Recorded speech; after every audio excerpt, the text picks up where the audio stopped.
Le Seigneur Jésus nous envoie dans le monde pour être des artisans de paix. Il nous dit, heureux ceux qui procurent la paix. Heureux ceux qui procurent la paix avec ceux qui ne sont pas enfants de Dieu, ceux qui ne croient pas en Jésus. Jésus enseigne cette béatitude dans le Sermon sur la montagne. Et dans le même sermon, un peu plus loin, il nous enseigne ceci. Aimez vos ennemis, afin d'être les fils de votre Père céleste.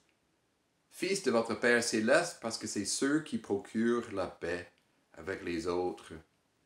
Rappelons-nous dans quelles conditions Dieu a cherché la paix avec nous. Romains chapitre 5, verset 10 nous dit, « Lorsque nous étions ses ennemis, Dieu nous a réconciliés avec lui grâce à la mort de son Fils Jésus. » Et alors, c'est à nous de chercher la paix avec nos ennemis. Mais qui sont nos ennemis? Parfois, on pense à nos ennemis, on pense aux grands méchants qui cherchent à persécuter l'Église.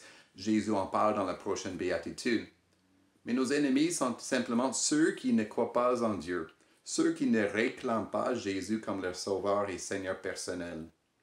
Mais parfois, les chrétiens entre nous, on agit comme des ennemis, surtout quand un chrétien ne veut pas se soumettre à l'autorité de Jésus, quand il ne veut pas aimer Dieu et son prochain comme Jésus le demande.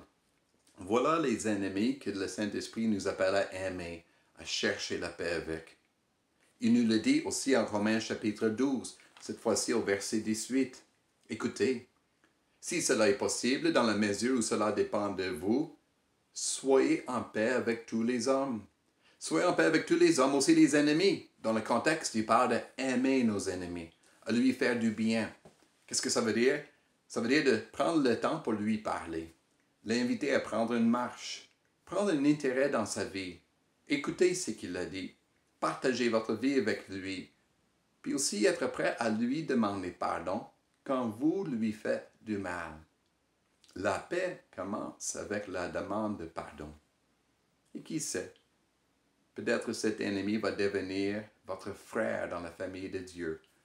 Alors aujourd'hui, cette semaine, demandez-vous, quel est l'ennemi que je peux aimer? Avec quel ennemi est-ce que je peux chercher à vivre en paix? Et Dieu, nous te demandons que tu nous donnes cette grâce d'aimer nos ennemis. Nous prions pour nos ennemis, comme Jésus nous le dit. Nous demandons ta grâce, ta paix envers eux. Amen.